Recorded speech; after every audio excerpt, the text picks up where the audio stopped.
Hey everybody, it's Jonathan and I'm back with another video, and I have been planning on doing a video review of this for a while, and I actually had recorded one and then deleted it, but now it's time to finally review a book that I'm sure that everybody, if they follow me on Twitter, knows how I feel about, but Amari and the Knight Brothers. So first of all, let's discuss this cover.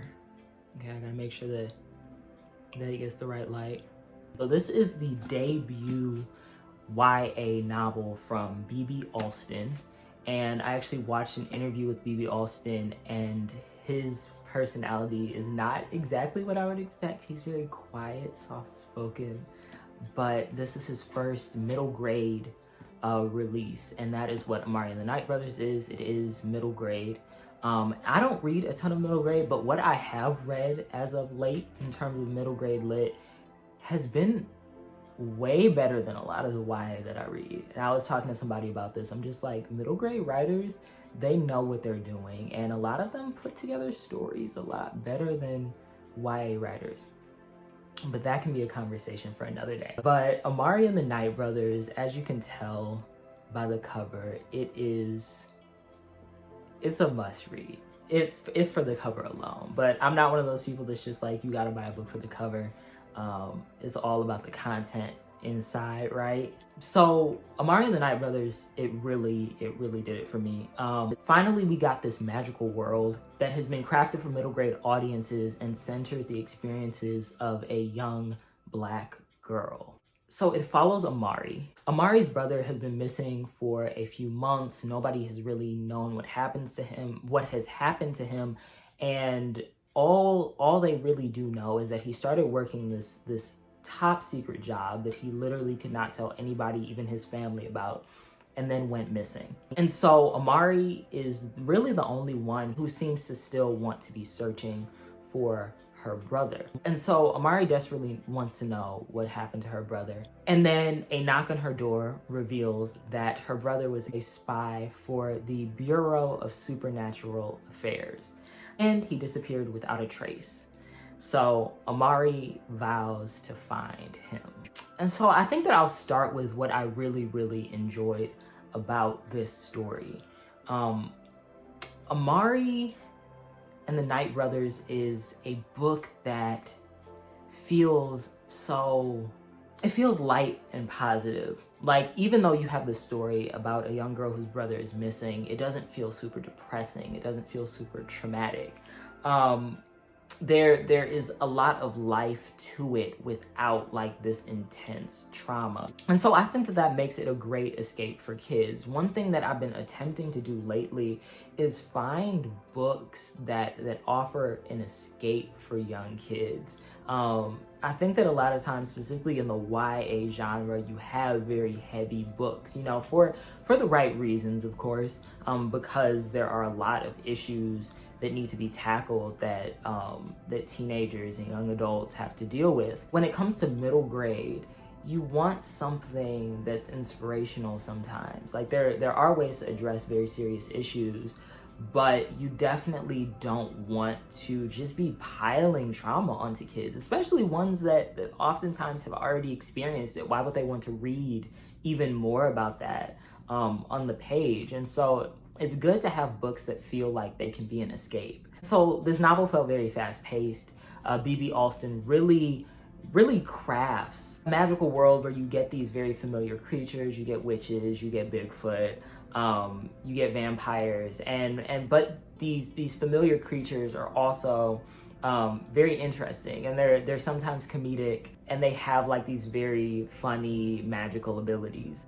And I really enjoyed the character of Amari. She was very determined the entire time. And she was just such a great character. So I definitely would recommend this story, if not just for the lightness of it, but for the fact that you get this very determined, this very strong, this very outspoken character, this young Black girl at the center of the story. What I will say about this book that I think could definitely be developed just a bit more is, you know, the way that it sort of immerses you into the storytelling. Some of like the introductions of the creatures and their abilities and the societal ideas that sort of structure this place, this magical realm that Amari is kind of existing in now that she is a student at the Bureau. I just wish it was a bit stronger. I definitely wish it was a bit stronger. There was one section though that really had me laughing, and it was a perfect example of what I'm talking about, and specifically in terms of world building. I think that that's what I really wanted to talk about, the world building. So you get all of these different creatures, you get all these different characters, and at times I just wanted like a little bit more depth to it. And I understood that this is the middle grade genre, so it's not going to be 500, 600, 700 pages of, you know, just intense, wordy world building. However, there was one section where they are looking at this gossip magazine called Rumors and Whisperings. In this gossip magazine, it mentions this pop cultural drama which is specifically surrounding these stolen designs for a ghost apparel line. And so that's sort of like world building where you get like these events that are happening within this world at the same time that you're getting like this drama, this action in the story is definitely something that I wanted just a bit more of. But I'm sure that that's something that could be done in the sequels. Hopefully B.B. Alston continues this series and continues to build upon this world. That section in itself was witty and it was creative, and it was something beyond just these sort of familiar descriptions of typical green-faced witches and hairy yetis and all of these different things.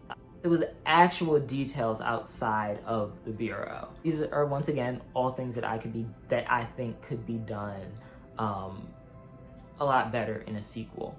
And so I think that at the end of this book, I ended up really wanting to know a lot more about Amari and her abilities. I wanted to learn more about this world, the history, the characters, and just seeing everything expand a lot further. This was a really great debut that I think that readers will absolutely love. And so I definitely think that everybody should check out Amari and the Knight Brothers. You know, it's just, it feels right. It feels right to pick up this book and read it and enjoy it. Especially, you know, when we're just searching for small little pockets of happiness in this world at this point. So definitely go check out Amari and the Knight Brothers by B.B. Alston. Hopefully you enjoyed this review. If you have picked up this book, because I know a lot of people that I follow on Twitter have really enjoyed this book, let me know your thoughts in the comment section below. If you plan on picking it up, let me know. What have you been reading? What are you looking forward to reading? Let me know. And I will see all of you back here in the next one. And always remember that you are loved.